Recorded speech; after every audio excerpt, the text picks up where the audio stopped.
Welcome everyone to Weekly News and a DW Main Major Tidbit, and the topic for this video is Mama Leni, inendorso si Pacquiao at Abalos, Camille Villar isko, vote buying daw. Anong nangyari sa inyo? Ina ng lahat ng baddies.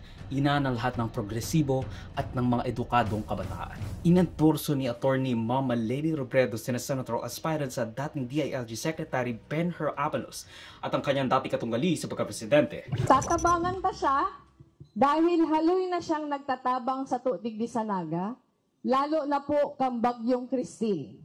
Nakapira siya digding balik para magtabang, tahimik sana si pagdigdi pero sige ang tabang. Kaya ni po siguradong pag nagsenador iniyo, tatabangan kita kani, kaya tatabangan naman siya.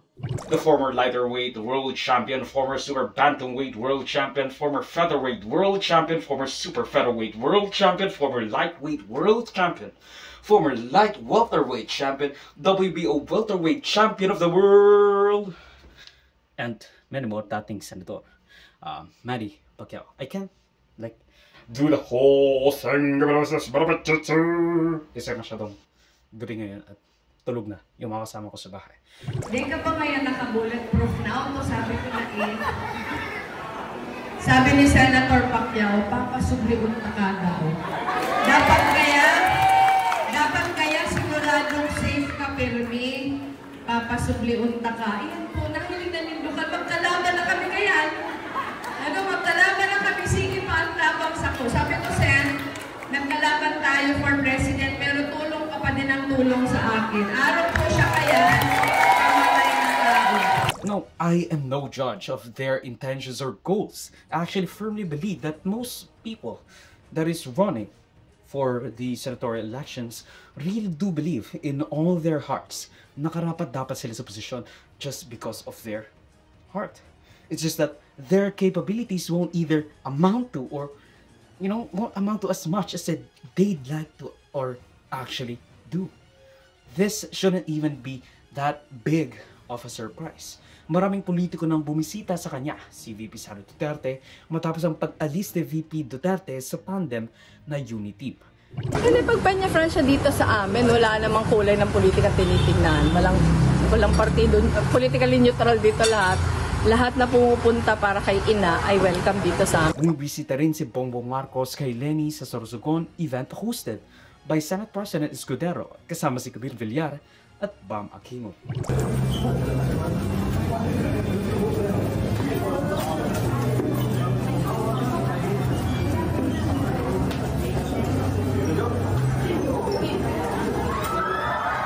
Invite namin si VP Leni para maging bahagi ng kasanggihan festivities at gayon din samahan ako para salubungin bilang Bicolana dito sa Bicol Region si Pangulong Marcos sa kanyang pagbisita dito sa lalawigan ng Sorsogon. Unti-unti nagiging kingmaker ang role ni ex-VP Leni because of the split ng Uniteam. Ang nasa isip ng mga politiko ay 50-50 ng share ng votes, with the Dutertes gaining more kasi nga 32 million sila. Samantala si BBM, 31 million lang noong 2022 elections. That Leni's 15 million voters will either make or break the political aspirations ng kung sino man ang gustong maghari sa Pilipinas in the coming years. Kumaga, the kakamping vote would be crucial sa laban ng Marcos at Duterte. Pero, pupulit na lang rin ba ang lahat? Kailangan ka na ba namin lisanin at palitan ng panibagong leader na hindi makikipagkasundo sa mga hindi kaaya-aya sa paningin ng mga kamping? Leni has hedged her bets. Of course, she thinks that the kamping will just blindly follow her. But I think the kampings would.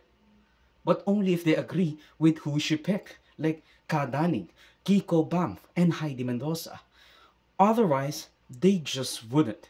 It will help for recognition. It will help for recognition, but not enough to vote. Lalo na kung hindi ka aya-aya or that they have already had a sour relationship with that person. Tandaan natin, sinabihan ni Pacquiao na mas masasakot pa ang mga homosexual sa hayop at Abalos looks and acts like someone na kung makikita natin, tapong-tapo ang dalawan. Sure, maganda ang nangyari, maganda ng DLG Secretary, but that's not the point. It's a fact na masya tapo and siya and that's all that really matters. Leni got to do what she gotta do. Kakampings won't vote for them anyway just because she endorsed these people. But I've already 10 out of the 12 senatorial candidates on lock. And you know, again, alam naman kakampengs na may alternative, hindi lang Duterte o Marcos. I've heard them talk about it. Kaya nga marami ang sumusuporta kay Heidi sa Makabayan Bloc. Kanila Calyodi at Lo Espiritu. Leni got to do what she gotta do.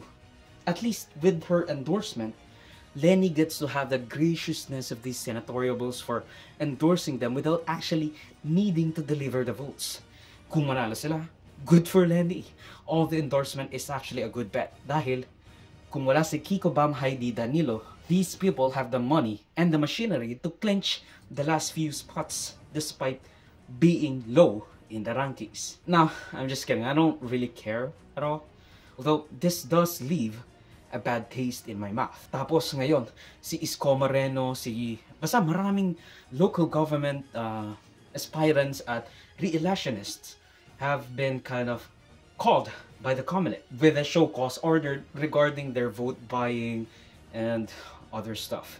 Maraming election offenses. Yung mga nakikita natin, yung mga inaakusa sa kanila is not really that strong of a case against them. Kasi sa Maynila, 3 sa top 3 mayoral candidates ay pinatawag na ng Maynila, ay ng Comelec. Si incumbent Mayor Hani Lacuna, Representative Sam Versosa, and the frontrunner or aspirant, Mayor Isko Moreno. Tapos sa Caloocan, si Along Malapitan with his 3,000 sa Galino Court or some shit like that. You know, I'm voting for Trillanes.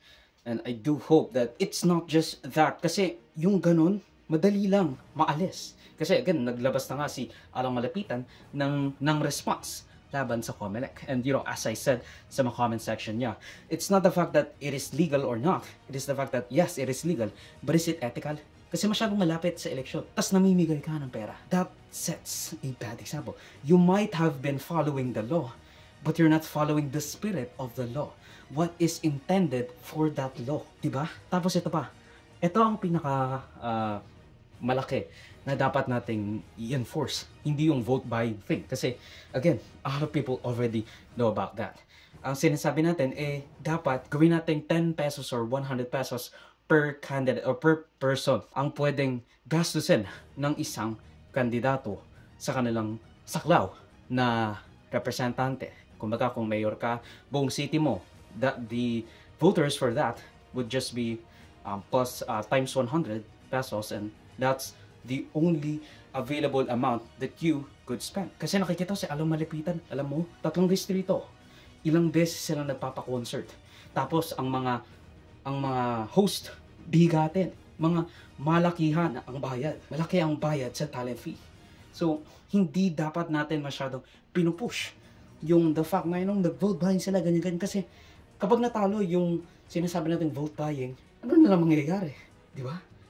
Like, mas lalo pa silang lalakas sa kanilang distrito o syudad. So, that's not where we should be focusing, Comelec aviators. So yeah, it's just weird. Tapos si Sara Duterte in-endorse si Isko Moreno for mayoral candidacy. Tapos tinanggal niya yung seal ng OVP. Sabi niya, you know, might be fun to have the president's seal in my podium. Ang aking opisina, palitan natin ng seal ng Office of the President.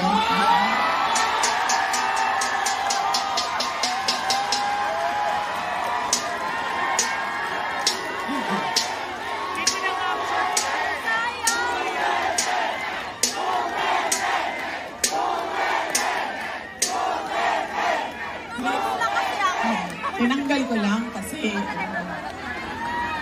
iba kasi yung opisina, iba din yung pangangampanya. Pero kung sa Pangulo lang, pumili na lang kayo.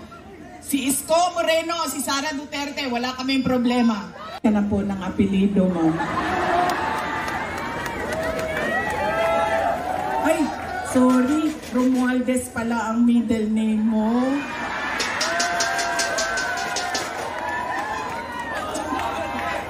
Ito. Sabi ko nga, matino na tao, si Senator Amy Marcos. Ready na? Ang video clip na ito ay galing sa aking series ng News Renverdi Recap. Check the entire videos for the complete weekly news recap and subscribe to the channel to be kept up to date sa mga local at global news na I'll make sure will be interesting to you. Particularly you, whatever your name is. Hindi ko alam, sorry. Salamat sa panonood mga kaparami. Like, subscribe, follow me like sa socials and avoid Joseph that will be linked down below. So susunod of course. Paalam.